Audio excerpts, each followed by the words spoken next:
of global meat sales.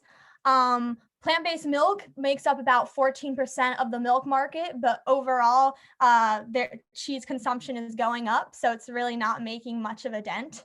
But we're going to change that and work in this industry, hopefully, to make the product taste better, cheaper, and more convenient. Lots of global consulting firms and finance firms are predicting that we will fulfill this goal, and by 2040, a good chunk of the meat market, as you can see, will be taken up by alternative proteins.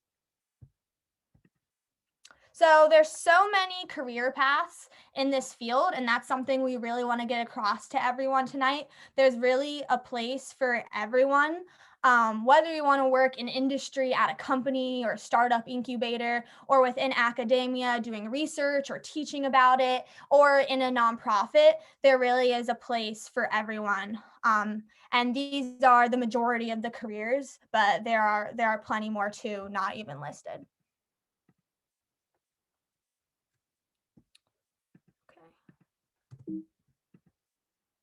So I'm going to start us off and explain some of the questions that can be solved by engineers, and what kind of careers there are within all protein engineering. So whether you're looking to be a mechanical, electrical, tissue, material, or chemical engineer, there are so many problems that you can solve. We need to get better texture and mouthfeel for plant-based meat. We need better ways to structure cultivated meat with scaffolding, and we need to design better bioreactors and biosensors to grow cultivated meat at scale. So firstly, right now, plant-based meat is typically made with extrusion technology, and this technology was repurposed from the cereal and snack industry, actually. So while it works and most companies are using extrusion, there are many other ways we can be making plant-based meat to make it both a better texture and just cheaper and more efficient. So a brief overview of what extrusion is: you take a typically globular plant protein, put it under heat, pressure, and cooling in this extrusion process, and align the proteins to be more like animal muscle tissue through that process.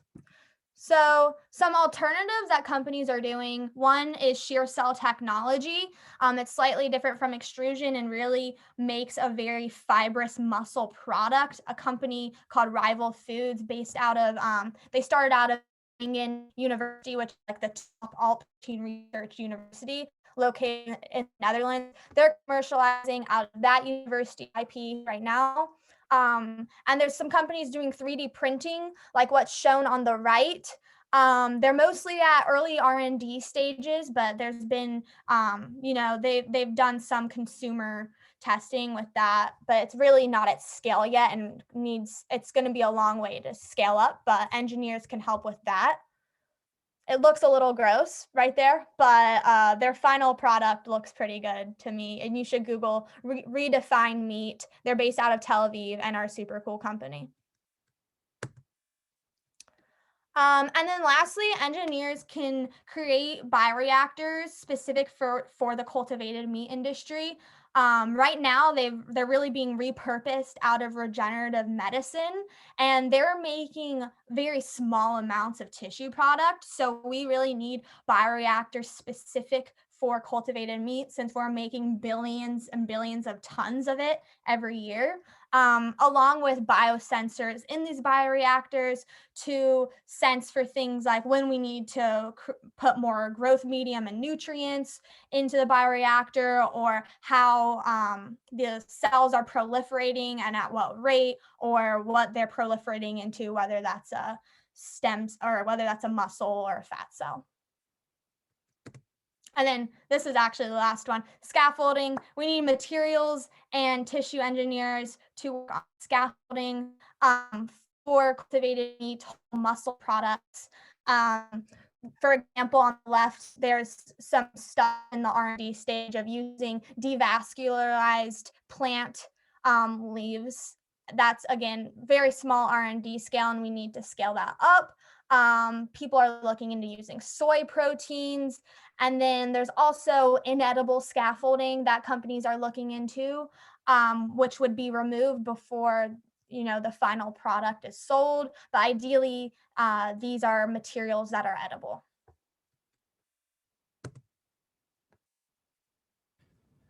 Yeah, thanks, Sophia. Um, so hi guys, my name's Chris.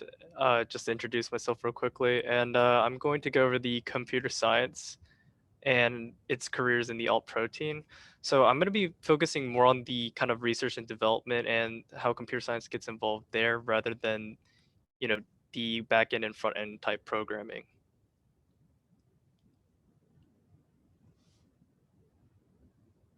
Can you hit the next slide?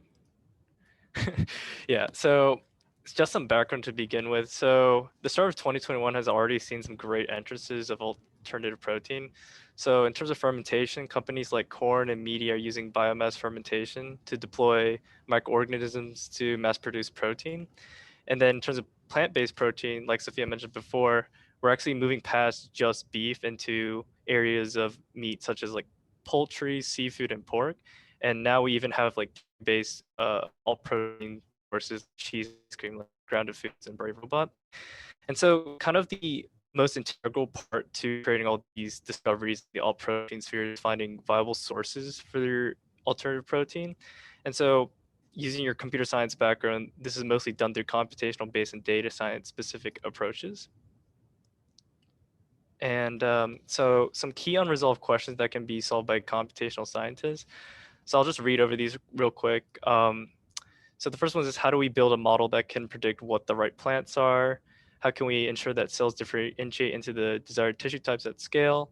And also, how can we design sensors and facilities to ensure quality and efficiency for large-scale cultivated meat production? So again, a lot of this is going to be research and development focused. Yeah, so the first kind of field I kind of want to go over is the computational modeling. And so this is an ever-growing field, not just within the alternative protein sphere. And basically, it looks at molecular interactions between proteins in various simulations. And why this is important is because now we don't necessarily have to spend resources, you know, finding which proteins would make a good alternative protein source. Instead, we can just run simulations in order to do so.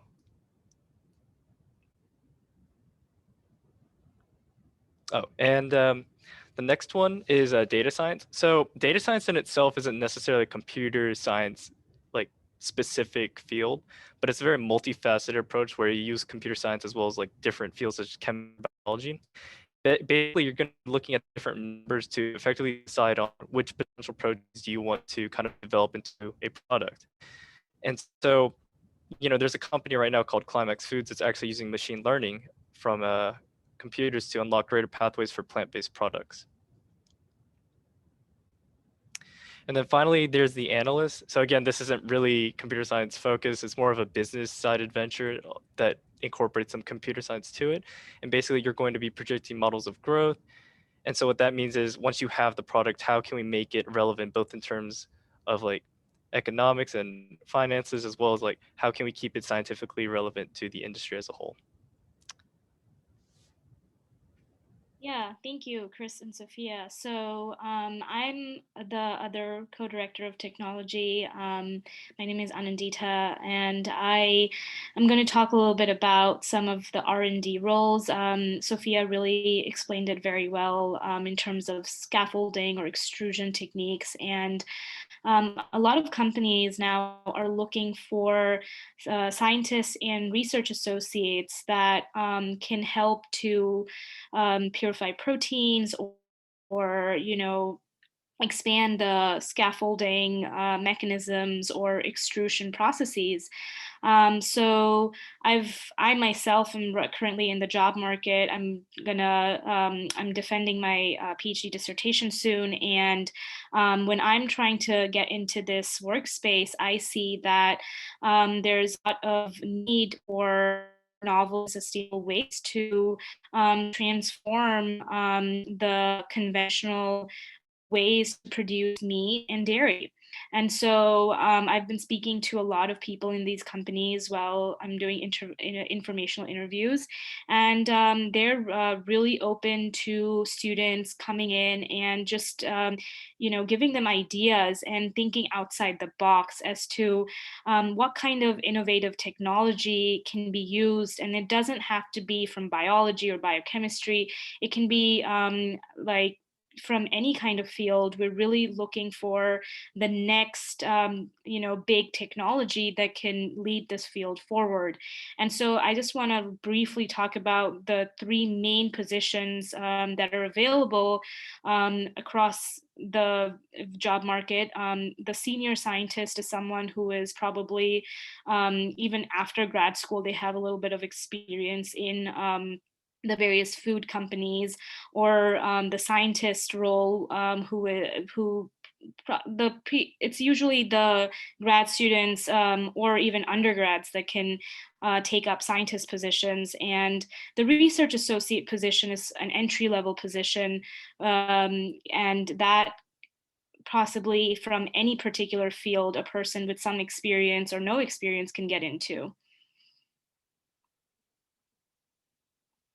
And so in terms of skills that are really in demand, I listed them in the slide here, but basically, if you have a good idea of various enzymatic approaches or protein folding and structure related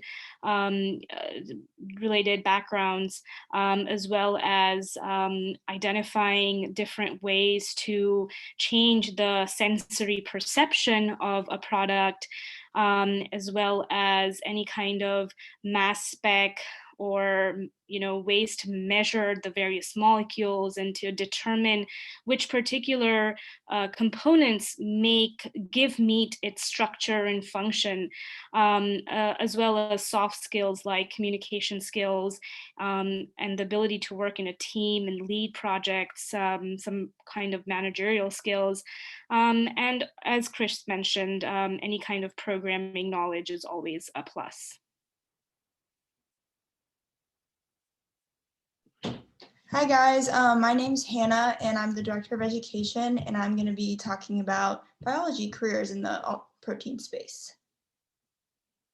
So first I want to go over the key unresolved questions, and as you can see, a lot of these questions relate to research, so that's going to be a lot of what I'm talking about and how that relates to the different biology careers.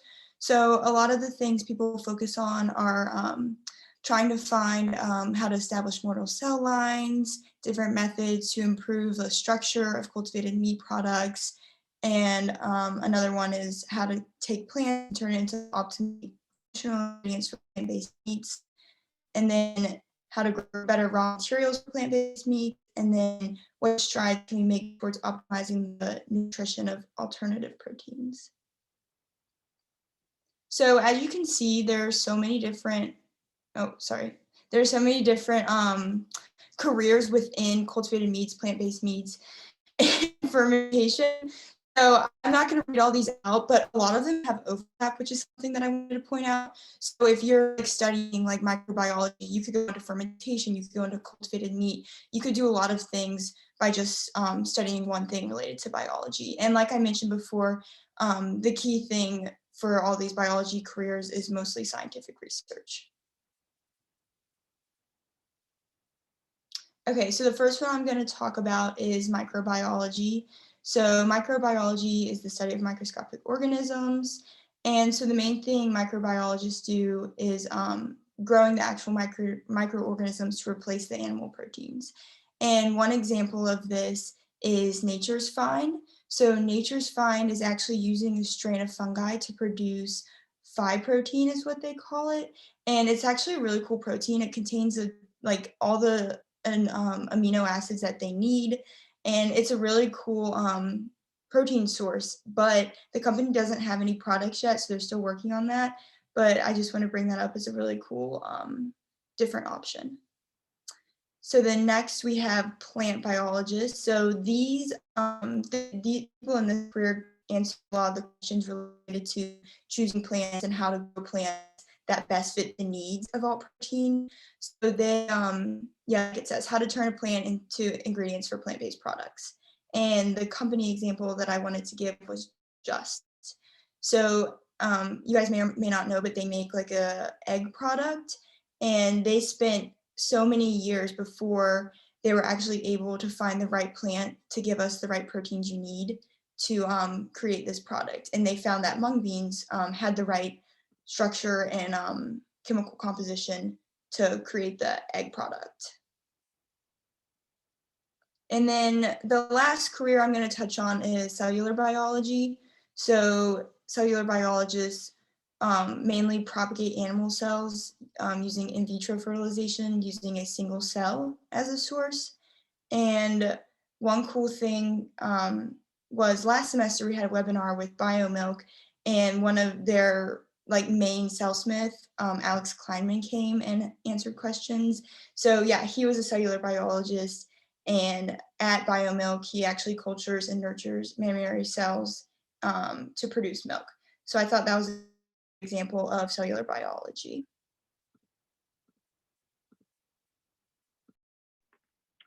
Hey y'all, my name is Claire and I'm going to take over from here. I'm one of the co-directors of business and I'm going to be talking about business careers in alt protein. Now, all alt protein ventures are businesses, so nearly all businesses are applicable in alt protein. I want to touch on some especially noteworthy ones in this presentation. So here are some questions that can be addressed by business positions. So it's really about crafting a compelling narrative around plant-based and cultivated meat. How do we effectively fund alt protein ventures? How do we get alt protein available to the masses? And how do we do business sustainably? So first, I'm going to talk about finance and accounting, but before I go into that, I just want to touch on the triple bottom line, which you'll find in a lot of businesses in industries such as alt protein or other sustainably focused businesses. And that's focusing not just on that financial bottom line, but looking at people, planet, and the profit. So you're doing business that benefits people, the environment, and your profits. So it's really keeping a holistic, beneficial point of view. And so accounting is keeping record of companies' cash flows, so like income statements and balance sheets. And then finance is how a company acquires and spends its money. And both of these are necessary for alt protein companies to run. And it's important to see how money is coming in and going out so that businesses can run efficiently and stay running. So building off of that, venture capitalists and entrepreneurship is another area. So most alt protein ventures are startups, and it's really important to understand that startup business model. And there's new startups every day filling these white spaces in the alt protein sector. And so venture capitalists, that's a form of a private equity financing that is provided by VC firms or the startups, early stage emerging companies. And VCs are really necessary for securing funding for startups. And these can come from all kinds of places. There's impact investing, which is really focused on these sustainable businesses, or there's these big companies, or even GoFundMe's can start ventures. So securing funding and building your business is super important for alt protein. And then finally, I want to talk about marketing and sales. So marketing involves market research, pricing, packaging, promotion, and placement. And here I have a picture. I don't know who watched the Super Bowl, but it's a screenshot from the Oatly commercial. So that would be an example of promotion. And that's really about creating demand and creating hype for these alt protein products. And that's where sales comes in. So sales involves business to business and business to consumer selling. And this is really integral because once this marketing, such as the Oatly commercial, builds up this demand, then we need the supply. And that's where sales comes in. That's where you see companies like Impossible and Beyond making deals with places like Burger King so that we can get these products exposed to the masses so that people actually have access and people are buying and people are consuming these products and replacing meat with alt protein.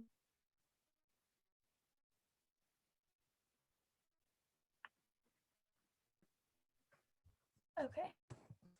And our final point we want to make is that this industry may be emerging and pretty nascent right now, but we still have hundreds of companies in it and hundreds of companies hiring this year.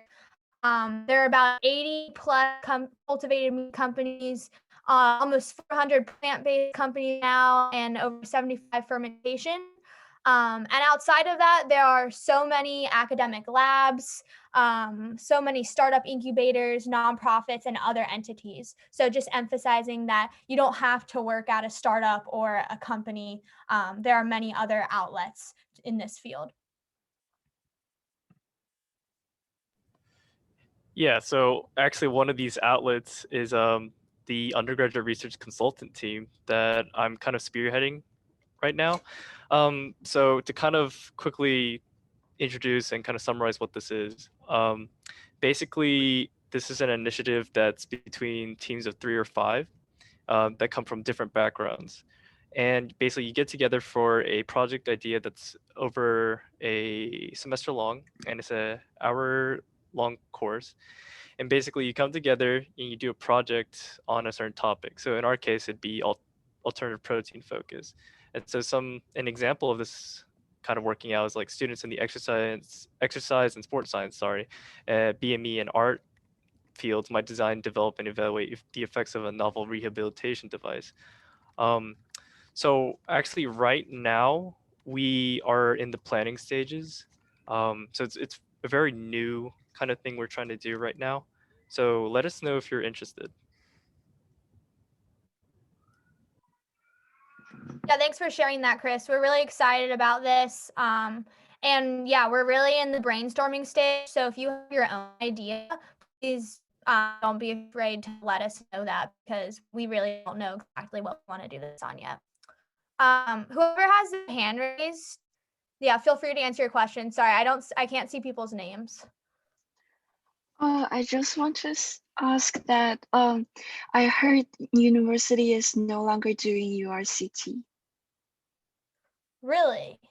Oh no. Yeah, because I asked one of my friends, and they said like university is no longer doing URCT, and the SURF program can only do like one person. But I'm not entirely sure. No, yeah, thanks for letting us know. Yeah, a professor actually just emailed us this 2 weeks ago, but professors are definitely not always in the loop with things. So, your friend is probably right. So that sucks for us, but thank you for letting us know before we put a ton of effort into that. But we'll look into that also. Yeah. Okay.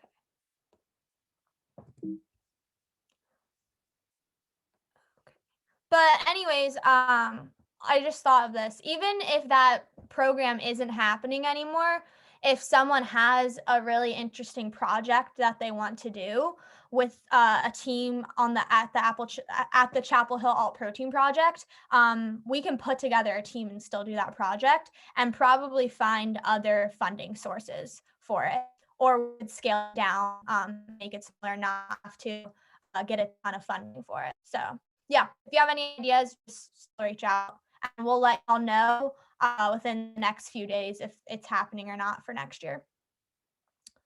Okay, so yeah, here are some discussion questions.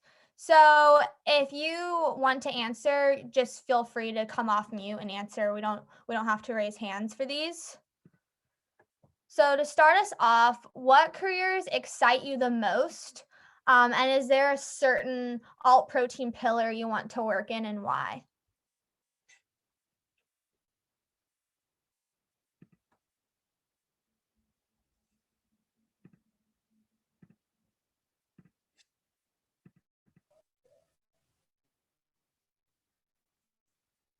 I can talk just to kind of get us started. Particularly, I'm really interested in kind of what drew me to the space, specifically the startup and venture capital aspect of this. I've been really involved in impact investing in particular, and I'm putting on an impact investing virtual competition in April through the A program. And we also have FoodCon this weekend, which is like a national food conference.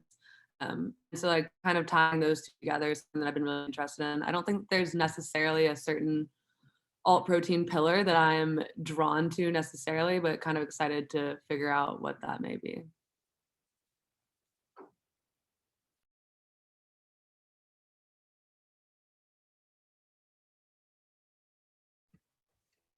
Awesome for sharing. Yeah, I'm in the same boat. I'm more business inclined, so I'm excited about entrepreneurial aspects. I hope to eventually start my own startup. We'll see. But if not, after college, I want to just be a part of a startup team and work in that sort of environment. And for an alt protein pillar, I think they're all awesome. If you know me, you know I love pigs. So I'm particularly interested in anything that directly replaces pork. So that would be more on the cultivated or plant-based side rather than fermentation. Although there are some pretty cool biomass fermentation companies making whole muscle steak, which I could see being applied to pork.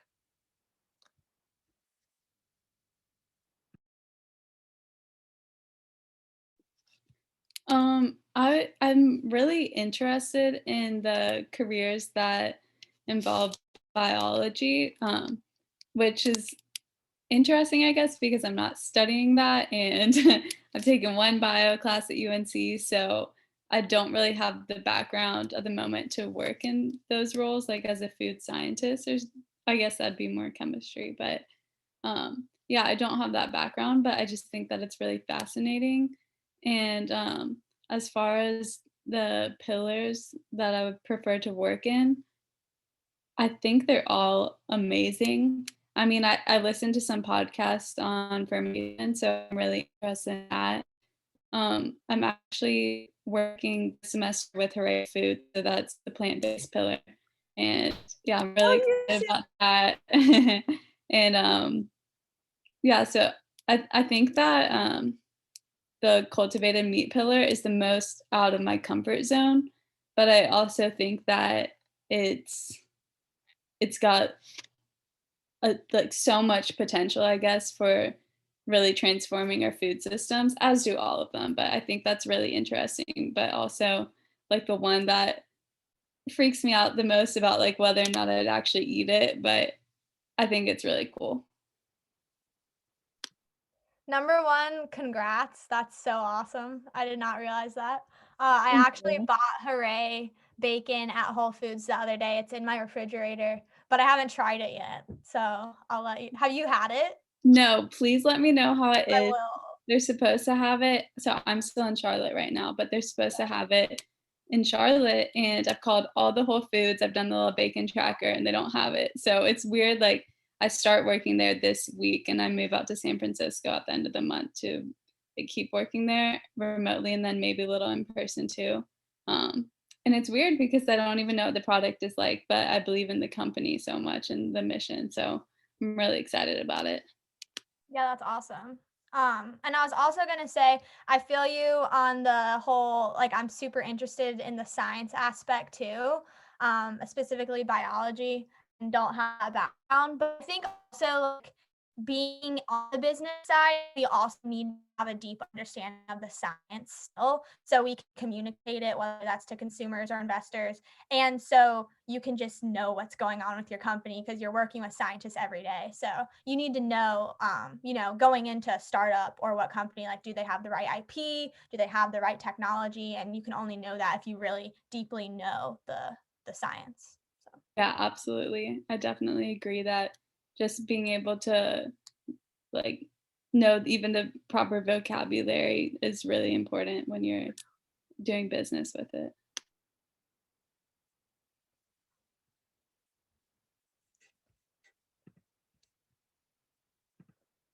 Okay, so if no one else wants to share for number one, maybe either number two or number three, can you see how your major applies to this field? And if you don't want to answer that one, maybe just share why you're interested in alt protein and a career in this field. I can go. Can you hear me okay? Yeah. Okay. Okay, so I am not science inclined whatsoever. My major is communications, and I also have a major in environmental studies with a concentration in sustainability. But I'm very and a minor in advertising, so I've been spending a lot of my education in the space of media technology, public relations, advertising. But I'm very passionate about the environment as well, and alternative protein. So I definitely think it would be really cool to work in the marketing space for one of these many startups or different companies, just because even though I'm not, I don't really understand the science behind a lot of what goes on in the alternative protein space, I would love to share the information to consumers and to the world, basically. So yeah.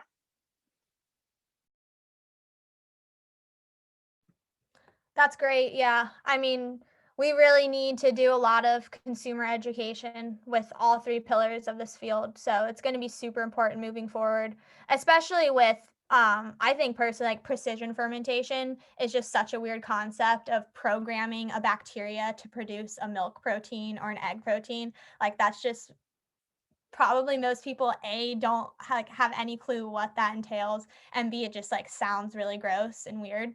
So yeah, it's going to be the communications is going to be insanely important.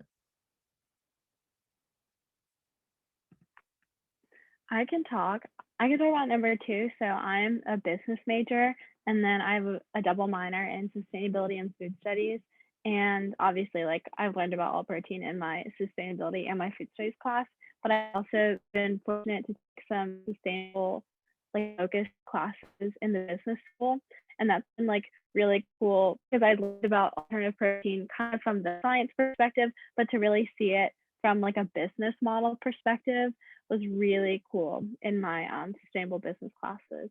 And so that is really, because I always like was interested in alt protein, but taking those kinds of classes really makes you realize that as a non-science person, it really can't be a career.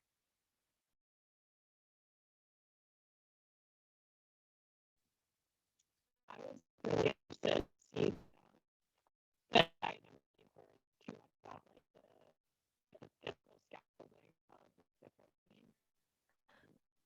Kayla, the sound is super weird. Yeah, we like can't understand you at all. Can you hear me now? Yeah, perfect. All right, these are really water damaged, and sometimes they work and sometimes they don't. You're good. But I was really interested to see the like protein scaffolding thing. I never like heard of that before, but I'm a biomedical engineering major, and I can definitely see like a lot of people in my major like being interested in this kind of stuff because you don't really talk about it. I mean, it's not exactly medical, but it's definitely like has a lot of like intersections with things we learn about, like talking about like tissue engineering and like how to like heal wounds. Like I'm sure like you could build like single cell type proteins from actual cell lines and on like hydrogels or something like that. So that was really interesting. That is so awesome that you found it relating to your field of study, because we've been trying to reach out to professors in your major and have gotten no feedback at all. Oh no, I can talk to them. That would be awesome. Yeah. Because I mean, the whole field came out of biomedical engineering and came out of regenerative medicine. Like almost all of the top scientists in the field used to be in that one. So yeah, so it's super applicable. And yeah, Hannah reached out to the Biomedical Engineering Society to partner with y'all for a webinar. So Hannah, I don't know if they ended up responding, but like I might connect with you after this. Okay. Yeah, I mean, I don't like, because of like COVID. Sorry, my roommate's burning her dinner. Like I haven't really gotten to do a lot of like networking since I'm a sophomore, and like you join the major as a sophomore. But I'm in like a 80-person group chat of BME people, so there's probably, I don't know Hannah in particular. Do you know her last name? Yeah, Hannah, she's right here. Oh. Yeah, hi, sorry. I reached out to like the UNC Biomedical Engineering Society and haven't gotten a response. So like I don't know if you could like get in touch with a better person. Yeah. I don't remember if you like a generic person, but yeah, it'd be great if you could link me with some people. Okay, cool. Yeah, we'll just reach out after this.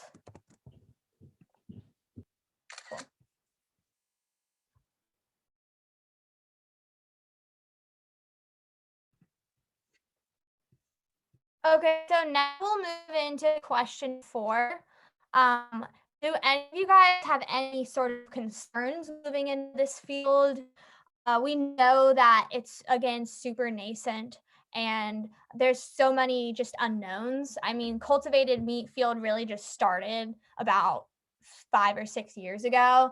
And while plant-based has been around for decades, I mean, really, Beyond Meat was the first company to make an actual breakthrough, and they've really only been around since 2013. So this whole field is just so new. But that's also what makes it super exciting also, is because we're really, we're just like blazing the way for the entire future of food, really. I don't know if I necessarily like have many concerns, but I can share like a misconception that I kind of had. Kind of like coming into this organization because I joined it last semester. I mean, like I definitely followed a lot of different companies, but most of them were based in other states or even internationally. And I kind of wasn't really aware of the opportunities within Alt Protein, kind of just like within our own state, whether it's just like companies that have been here, whether they're being in Durham, or even just like talking to, sorry, my are going on as I talk. But even meeting Morella's through the Sustainable Food Ventures and like the Venture Capital Fund that's based or focused solely on this, that has just moved to like the RTP area. And I kind of just didn't really realize just how much it's coming to this area and how a lot of startups and venture capital firms that are focused on this in the area, that's how prevalent they are. And so I was kind of not necessarily a concern that I had, but just like a misconception that I didn't really realize how strong the community is already in our backyard and how much it's growing.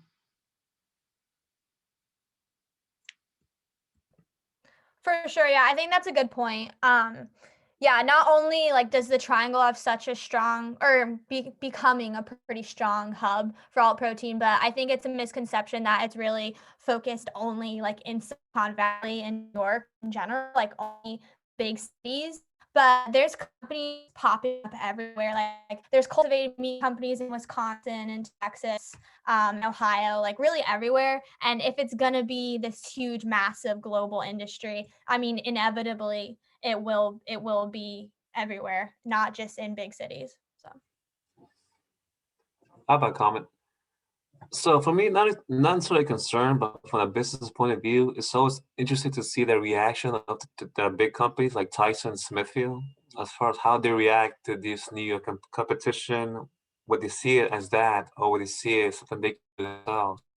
So you have a new product, like a new meat, into established industry already. You always have the mainstay, the traditional companies either adapt, change, or sometimes crush the competition in this way. So it's all interesting to learn that way. yeah, for sure. It has been really interesting following everyone's reactions and what they're doing. Like I know Tyson's invested in Olive Farms, the cultivated meat company in Israel making steaks, and I think a couple other cultivated meat companies. I know like most meat companies now have some sort of plant-based line, whether that's like only plant-based or a lot of them are doing like hybrids of plants plus conventional meat, which is another way to go. But yeah, like I was listening to a podcast the other day saying how they think like if a lot of the meat companies that have like recognizable brands and like really good distribution channels, they're going to be the ones like not feeling threatened by this industry and partnering with alt protein. But any sort of meat company that's like white label and just sells to other brands, they're going to feel a lot more threatened because they don't have that name to really like provide for plant-based startups or to like acquire them. Yeah. A concern that I have, which it might just be because I don't know enough about this yet, and I know that I have so much more to learn. But in some conversations, and I don't know, how much of this is true or not, but with cultivated meat, like there still might need to be some livestock rearing to get the cells. And like I know that you were discussing, or someone was discussing with, I think it was biology, like trying to create a way to have the cells never die. And I guess that's a problem that's currently trying to be tackled, but or maybe it is already solved, but I don't know if you could tell me more about that. But that's something I guess that's still like in the back of my mind when I think about cultivated meat. Yeah, for sure. No, those are like that's a really good concern to have. I mean, there's two problems. So, there's still fetal bovine serum being used in most by most cultivated meat companies. And while almost all of them say they won't actually commercialize using fetal bovine serum, which is basically this nutrient growth medium that comes from baby calf stomachs. So they have to kill a cow and then kill the baby and then get it from their stomach. And that's where like the growth medium mainly comes from, but that's also like 90% of the cost of cultivated meat is from the growth medium from these calves. So like they're not going to do it because of ethical concerns, but like in the final product, once it's really commercialized, but also because it's just expensive. So eventually that won't be a worry. And then secondly, with like the cell lines you were talking about, the goal is to have immortal cell lines where you never have to take another biopsy. But it's also interesting because a lot of companies right now, or from what I've seen, like quite a few are kind of pitching the whole like let's still involve farmers by like having them have like a select number of like pristine beef, whatever, like perfect marbling cows to take every so often a biopsy from, and kind of still keep that like traditional farm image in the consumer's head. So you still have this like red barn with like a few cows, which is totally not how it is in a factory farm, but like then you can actually make it like that, I guess. So from like, a branding perspective or like consumer perspective, some of the companies are thinking that way. I don't know. But those are my 2 cents. But I think eventually it would be like completely immortal cell lines.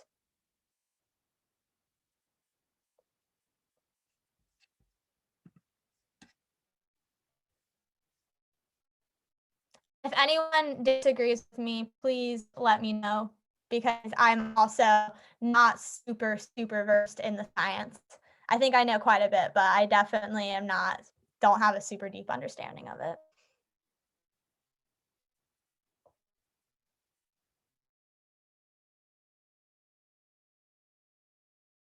Okay, so next question is, how do you think that the Chapel Hill Alt Protein Project can best support you in preparing for a career in this field? And what resources can we provide you with? And how do you think we could best utilize resources at UNC that already exist to help us prepare for careers in this field?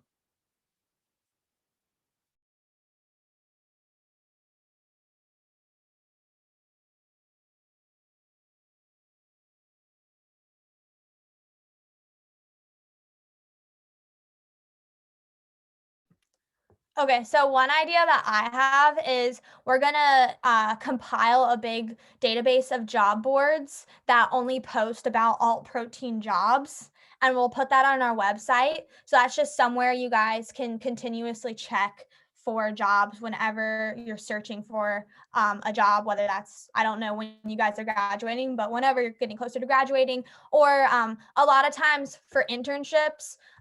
This may be a concern I should have listed earlier, but there aren't a ton of internships out there. There's a lot of internships, at least within the business side.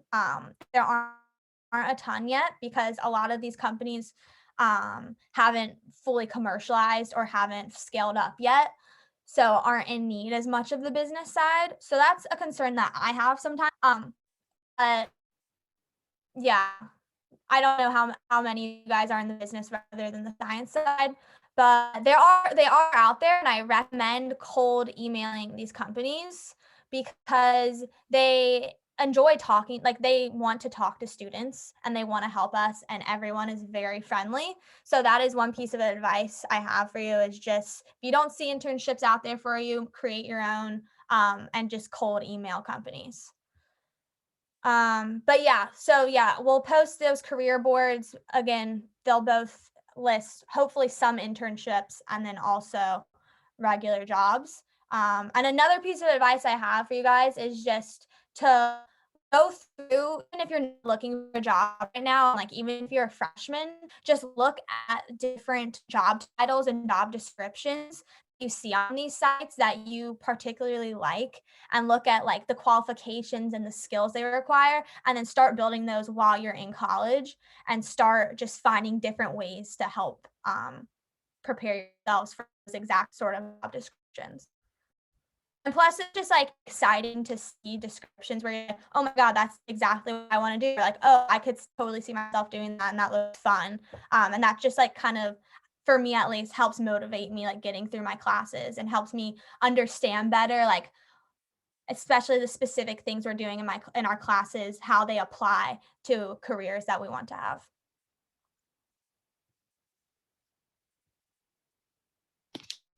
I would totally agree because I've spent the last like couple months looking for an internship, and was particularly interested in alternative proteins and food tech in general. And I was kind of feeling like I don't really have the skill sets that they might be looking for, but I was basically coming to these companies and saying like, I am so passionate about this and I would just like love to work and be a part of this. And a lot of these companies right now are startup companies, and they just have so much work and not enough money and time to do it all. So I think that a lot of them would be thrilled to have anyone here like be a part of doing whatever you can for the company, whether it is like marketing research or like doing some organizational things for the company or anything. Like they, like especially since this is such a like cool new emerging industry, like there is a place for you whether or not you feel like there is. Yeah, I just kind of want to echo that real quick too. I think that one thing that like I've kind of struggled with because I'm in grad school now is a lot of the connections that I was like reaching out to, they really wanted to hire full-time people, and I couldn't commit to a full-time job. But at the same time, I think that it's really valuable to kind of just reach out and have conversations with these people now, because later down the line, especially like when they're in a place where they can hire people and you're in a place where you can dedicate more time to it, I think that it's really good to already have these like connections with people and you can reach back out to them. And I think that I've seen a lot of people throughout the business school, kind of that's how they found jobs enjoyed, is through one conversation they had with someone a while ago and then connecting with them on LinkedIn and then following up down the line. I think that that's been really valuable.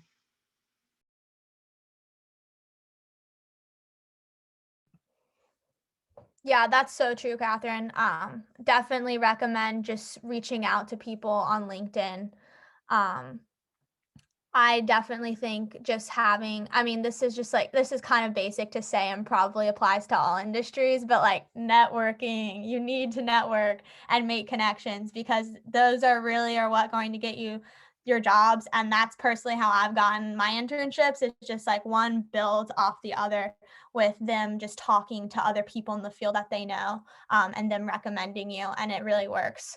So you just got to start off, with one, and then you'll build from there and make connections. But also conferences, definitely recommend going to those, even if they're online.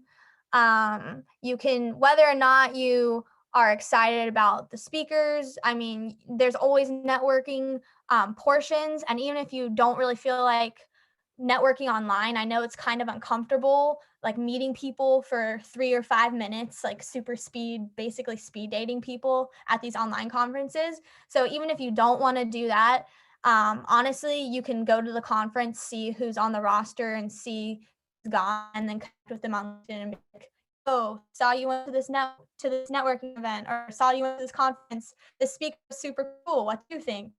And then start a conversation about the conference, and then you have that connection. So yeah, recommend doing that, especially since like their conferences are so accessible right now online. And again, like as I said, they're nice to go to and online, and it is more comfortable speaking with people. But yeah, we have way more access to way more people now that everything is online. So we should take advantage of that.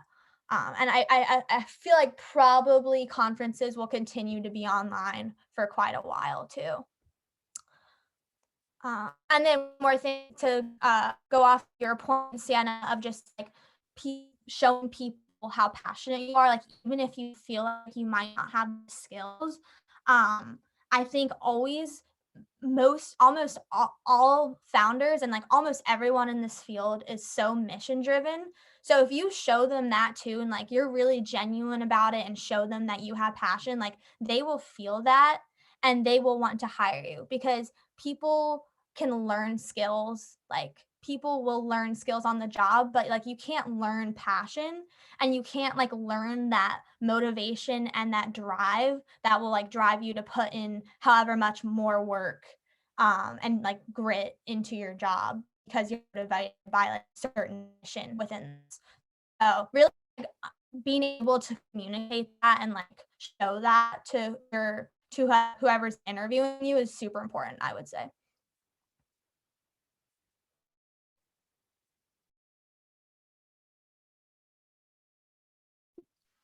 I wanted to ask really quickly, what website were you talking about, Sophia, where you were saying that we can kind of like have a network to post about like job opportunities and yeah.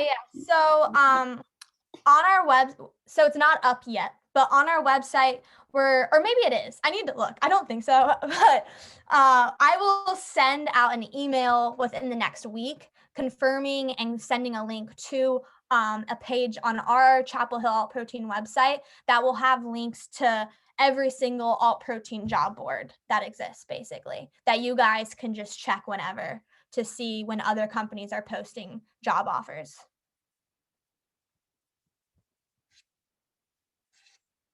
And I'm pretty cool. Yeah. And I mean, there are a ton of alt protein job boards, but there's quite a few. So we'll post those, and we'll also post a link to a form that you can fill out through the Good Food Institute, which is, for those of you who don't know, our overarching nonprofit organization that the Chapel Hill Alt Protein Project falls under. And they have a form that you can fill out for job opportunities, and they will, I think basically what happens is people in industry go through these forms that GFI has, that the Good Food Institute has, and look through people's resumes before, if you're in this database of resumes, before you're even applying to these jobs, which is pretty cool.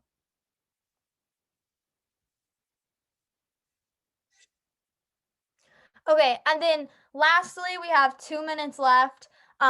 So good news, we have 2 courses that are going to happen about alt protein at UNC. Super exciting.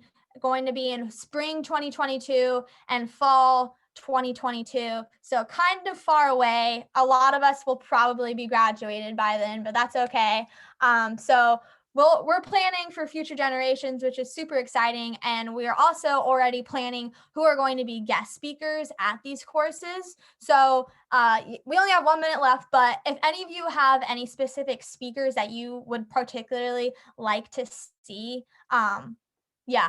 please share that right now, because we're going to start reaching out to people within the next couple of months and would like to hear what students want to hear.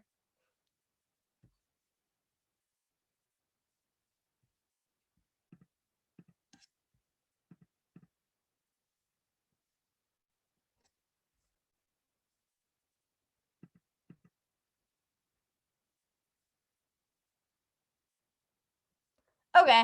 If no one has any recommendations, that's cool. We're gonna have some pretty cool speakers no matter what, both in person from around the triangle and also virtual. So it's pretty exciting. But yeah, I know most of us won't be here sadly by then. Actually, no, next spring probably a lot of us will be. I'm definitely taking it. It'll be fun. Hopefully most of y'all will too if you're still here. I'd sit in on it if I was allowed to. Oh yeah, because it's only gonna be for undergrads. Yeah, darn. Yeah. I had Dr. Sandy Smith Nonini just for a environmental justice class, like an anthropology class last year, and I know that you all brought her up with the ERCT thing, and I'm not sure like if she's well versed on this or not, but she like every class like speech that she gave, I guess, was really amazing, and I bet that she would have some really cool insights on it. Yeah, we actually connected with her to possibly co-teach one of the courses because we were thinking about doing an IDST and that's still in the works. So she might be co-teaching one of the courses. Okay. Yeah. That'd be so cool. I want to take it. Yeah, that's good to hear that you really enjoyed her class though, and she was a good teacher. So yeah, I think she'll definitely be co-teaching one of the courses. Cool. We should get Pat Brown from Impossible Foods. That's Yes. one person. That is the goal. I think it's gonna happen. It's definitely gonna happen. Yes. And Catherine, you can just like come to class today and meet him. No. Often. Yeah. Okay, everyone. Thank you so much for coming. I hope you learned something. Yeah, we're gonna do this again. We're probably gonna have this maybe like once a semester, and maybe we can bring in or maybe twice a semester, and we can even talk about different disciplines next time. Or maybe focus more on fermentation, honestly, because fermentation is super cool. We didn't touch on that too much today, just because there's so much to talk about. So yeah, thank you for coming.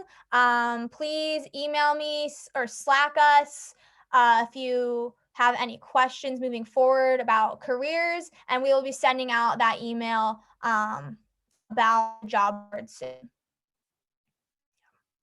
All right. Bye. Yeah, I was just thinking I could, once I like establish a closer relationship with him, I could talk to the founder of Hooray Foods about speaking for the courses too, if you'd be interested in that. He's such a nice, friendly guy that I think that he has like a very compelling speech that he can give to about the industry, and it's really involved with the environmental side of it. So that could be interesting. For sure. Yeah, that would be cool. Yeah, I'm so happy you're interning there. That's awesome. I'm really excited. That's great. And I don't think it would have ever happened without your influence, Sophia. So thank you. Stop. Yeah, I'm excited to try it. I feel like I've like seen a lot online about it. So they have pretty cool marketing. So yeah, I'm excited to see what it's like. I know it's mainly coconut oil, which is really interesting. Because like typically, it's pea, soy, whatever else type of plant, not coconut. So I think that'll be interesting to like for you to see. I'm assuming like you're doing more of the business side. So I think that'll be interesting to see like how they communicate that. Yeah, I'll be working more with like marketing and specifically with their trade show. But God, what was I gonna say? Oh yeah, it's crazy. Like the founder was really just like playing around with recipes in his kitchen like a little over a year ago, and there was actually another UNC student interning with him for like food science. You might know Elizabeth who did that, but she was working with him at the time too, and it's crazy how fast it went from just a little like experiment in the kitchen to being in Whole Foods across the US. Yeah, dude, that number one, yeah, I've connected with her and I was like, yeah, you should join the All Protein Project, blah, blah, blah. But she never joined, so it's okay. Maybe she's on our listserv, honestly. No, actually, I know because I put her email into that listserv because I was like, give me your email. But she never got involved, but that's okay. But what my main point is, I feel like Amy at the Good Food Institute, and like who we are like direct contact there, is always telling us like we should, make our own startup or something like that, or like we can mess around with like food science in our kitchen. And a lot of these companies have started it's like out of their kitchens. I'm like, how do you make plant-based meat in your kitchen? I don't get it. Like, I can't even imagine how you do that. But I think like once COVID's over, we should all do that and try to figure it out. I Because love that. yeah, it would be sick. I'm just like, I just can't really imagine making the fiber structure just out of like common ingredients. I On think there are any like chem majors. Yeah, That would be no, we great. we need some chem and bio majors. Yeah, you know what? That's why I can't imagine it. It's because I'm Honestly, bio majors not very helpful. Chem majors, every time I like learn something in chem, I was like, this is way more useful than like anything with like most BME things are very like medical focused. But yeah. Yeah, that's the thing. You can't make cultivated meat in your house. Definitely can't do that. But maybe one day. There's like all that talk of like being able to 3D print your cultivated meat in your kitchen, which is like, I think so far off, but maybe not. Okay. Does anyone else have any more questions before we end this? No. Michaela, could you maybe drop your email real fast and I'll now